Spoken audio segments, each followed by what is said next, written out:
우리 모두는 함께 천국을 향하여 걸어가는 천국 백성들이죠. 천국 가는 그날까지 이 땅의 그 천국을 누리고 살 뿐만 아니라 하나님 나라 그 천국에 넉넉히 들어갈 수 있는 온전한 신앙인의 자리에 설 수 있도록 하나님이 은혜 베풀어 주시기를 주님의 이름으로 축복합니다.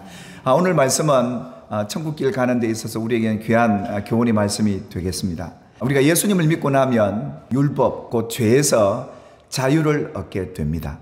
우리가 이 율법에서 자유를 할 수 있는 길이 과연 무엇이며, 또 이 자유하는 율법이라고 말하는데 이 자유하는 율법에서 자신을 맡긴다는 의미가 과연 무엇일까라는 내용으로 여러분에게 말씀을 전해드릴 텐데요. 우리가 지난 시간에 함께 살펴본 것처럼 부자 청년이 예수님께 찾아와서 내가 무슨 선한 일을 하여야 영생을 얻게 되겠습니까? 천국을 얻게 되겠습니까? 라고 질문을 하게 되죠. 그는 어릴 때부터 모든 계명을 지켰다라고 생각을 했는데 그에게 부족함이 있었죠. 예수님께서 말씀하시기를 천국 들어가려면 계명들을 지키라. 그가 놓치고 있었던 것은 뭐였냐 하면 예수님께서 그에게 그렇게 알려주죠. 온전한 믿음을 가지려고 원하느냐? 그렇다면 내 소유를 팔아서 가난한 자들에게 나누어 주라. 그리하면 하늘에서도 보화가 있게 되고 그리고 난 뒤에 나를 따르라. 그렇게 예수님이 말씀을 하셨습니다. 계명들을 지키는 두 가지 중요한 부분을 예수님이 그에게 가르쳐 주었죠.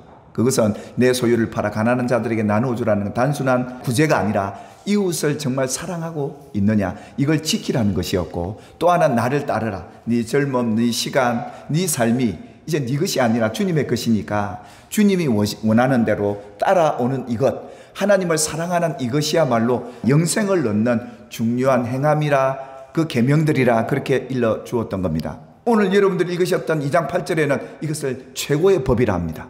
내 이웃을 내 자신과 같이 사랑하란 이 최고의 법을 지켜야 천국 백성으로서 영생을 얻고 천국 들어갈 수 있는 자격을 얻는다라고 말씀했던 것이죠. 그래서 예수님이 제자들에게 그러지 않습니까? 내 아버지의 뜻, 이 모든 계명들 속에 내 이웃을 사랑하는 이 최고의 법을 지키는 자가 들어가는 나라가 천국이다. 이웃을 내 자신과 같이 사랑하는 이 사람만이 천국에 들어갈 자격자가 되기 때문에 이 세상을 사는 동안에도 남을 미워하고 천국을 못 누린다. 그 기쁨과 평안을 못 누린다. 그래서 내 아버지의 뜻대로 하는 그가 천국에 들어가고 천국의 기쁨을 누리고 천국의 상급을 받을 수 있는 그런 사람이라는 것을 예수님이 분명히 알려주었던 것이죠. 하나님이 우리에게 이 율법대로 우리를 심판을 하시는데요, 하나님이 우리에게 이 율법을 요구하신 것은 완전히 이걸 지키고 천국 오라는 말은 아니었습니다. 이거 다 못 지킬 줄 알고 또 주셨습니다. 그런데 예수를 믿고 나면 더 이상 율법의 심판을 받을 대상이 아니라는 것을 성경이 얘기하면서 무슨 얘기를 하느냐 하면, 율법 중에 하나라도 범하면 그 사람은 죄인이 되는 것이고, 그래서 이 율법으로는 어느 누구도 어려워질 수도 없고 이 법대로 사는 사람은 아무도 없다는 겁니다. 그래서 로마서 3장 10절은 의인은 없어, 하나도 없구나, 한 사람도 이 세상에는 의인은 없구나. 그렇다면 예수를 믿고 나면 율법의 심판대로라면 심판을 받아야 될 그들이 이 율법이 더 이상 우리를 정죄를 못하게 된다는 것이 오늘 성경의 본문의 중요한 내용입니다. 만일 너희가 기록된 대로 내 이웃을 사랑하는 이 법을, 이 최고의 법을 지키면 잘하는 것이다. 그러면서 뭐라고 얘기하냐면 오늘 2장 12절 이 말씀이 중요한데요. 여러분, 이제 우리가 예수를 믿고 나면 더 이상 계명 속에 있는 이 계명대로 심판받을 대상이 아니라는 겁니다. 이제는 우리는 자유의 율법대로 심판받을 자라는 것을 믿느냐라는 겁니다. 이 자유하는 율법이 뭐냐면 바로 위에서 말한 최고의 법, 내 이웃을 자신과 같이 사랑하는 이 법이 모든 율법에서 심판받을 우리를 자유하게 해주는 법이다, 이 말이었습니다. 오늘 이 자유의 율법이라는 것은 이제는 예전과 같이 남을 살인하면 율법 따라 살인죄에 대한 심판을 받는 것이 아니라 자유의 율법대로 하나님 우리를 심판하시겠다는 겁니다. 그래서 그렇게 말도 하고 말만 할 게 아니라 행동도 그렇게 하며 살아라. 그것이 오늘 야고보서가 오늘 우리에게 교훈하는 내용인데요. 여러분, 만일에 우리가 율법대로 행하지 못한 죄가 있다면 하나님이 그 심판의 기준을 어떻게 잡았냐면 그 아버지의 악행으로 인해서 3, 4대까지 저주 아래, 그 심판의 그늘 아래 살아갈 수밖에 없다라고 얘기를 합니다. 율법대로 심판을 받는 사람은 3, 4대까지 그 죄가 흘러갈 수밖에 없고 그 후손들까지도 그 영향 아래 살아갈 수밖에 없는 거죠. 그런데요, 예수를 믿고 나면 이제는 더 이상 우리는 3, 4대까지 그 저주가 흘러오지 않아요. 왜 그렇습니까? 우리는 율법대로 심판받을 대상들이 아니고 자유의 율법대로 심판받을 대상이기 때문에 그런 겁니다. 그래서 너희는 자유의 율법대로 심판을 받을 자처럼 믿고 말도 하고 행동도 해라. 그러면서 뭐라고 얘기하느냐 하면 이럽니다. 긍휼을 행하지 아니하는 자에게는 긍휼이 없는 심판이 있다. 반면에 긍휼을 행하고 자비를 행하고 이웃에게 사랑을 행하는 이들은요, 긍휼 있는 심판을 받게 되고 이 심판을 이기게 되고 자랑하게 된다. 우리가 이웃을 사랑하면요, 그때부터 우리는 죄에서 자유입니다. 율법에서 자유를 누립니다. 이깁니다. 이 긍휼을 행하지 않는 사람이 성경에 등장합니다. 그래서 하나님 앞에 심판을 받는 사람이 이 사람인데요, 천국은 바로 그 종들과 결산하려 하는 어떤 임금과 같은데, 임금 앞에 빚진 자가 한 명이 왔습니다. 근데 이 사람 보니까 갚을 길이 없는 거예요. 주인이 보고 있다가 이 사람 갚을 능력이 안 되니까 그걸 탕감을 해줍니다. 얼마나 기쁘겠습니까? 얼마나 자유하겠습니까? 그런데요, 이 1만 달란트 탕감받은 사람이 길을 가다가 누구를 만나느냐? 100데나리온 빚진 친구 하나를 만납니다. 저놈 나 돈 빌려줬는데 안 갚지. 막 그러면서 멱살을 잡고 빚 갚으라고 막 재촉을 합니다.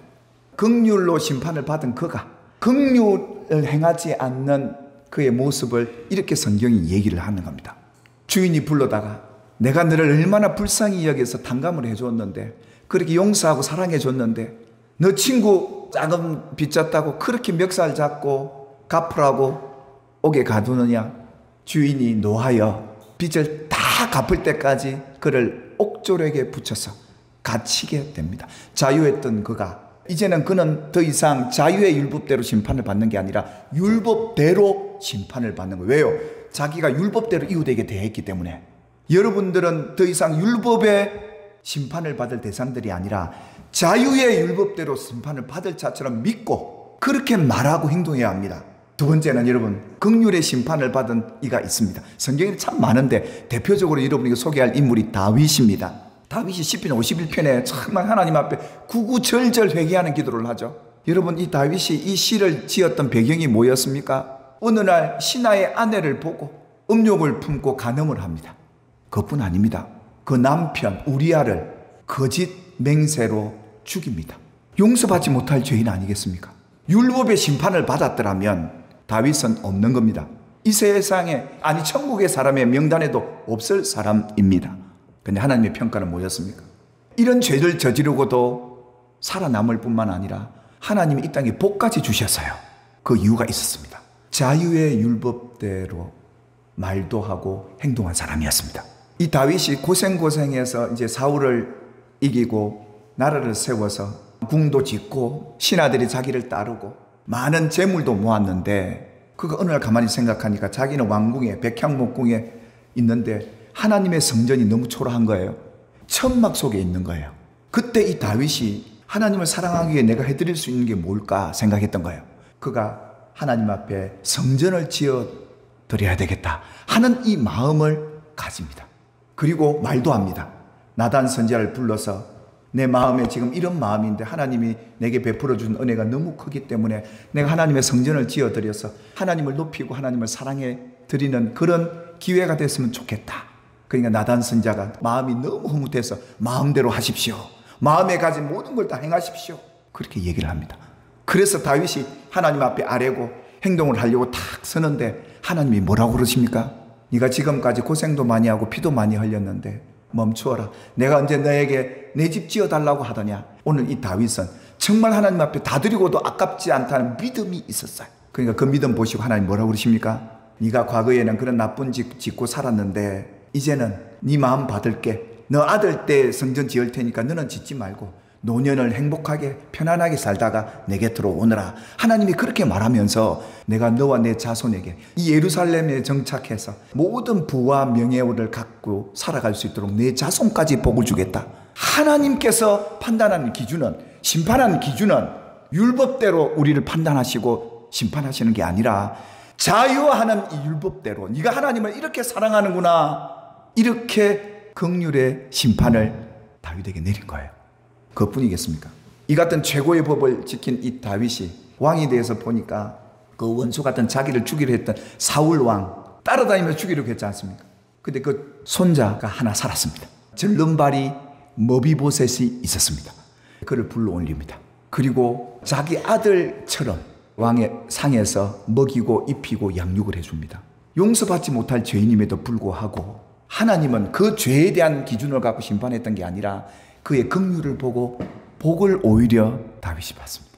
우리가 이 최고의 법인 이웃을 내 자신과 같이 사랑한다, 그건 여러분들이 믿은 만큼 되는 거예요. 믿는 만큼 행동할 수 있는 거죠. 이것으로 인하여 내가 그동안 죄로 심판받아야 될 이 죄가 사함을 얻을 뿐만 아니라 자유의 율법대로 긍휼의 심판을 받게 되는 그런 은혜가 저와 여러분에게도 남은 생에 일어나기를 주님의 이름으로 축복합니다. 여러분은 율법대로 믿지 마시고 자유의 율법대로 믿어서 말과 행동을 하시기를 주님의 이름으로 축복합니다.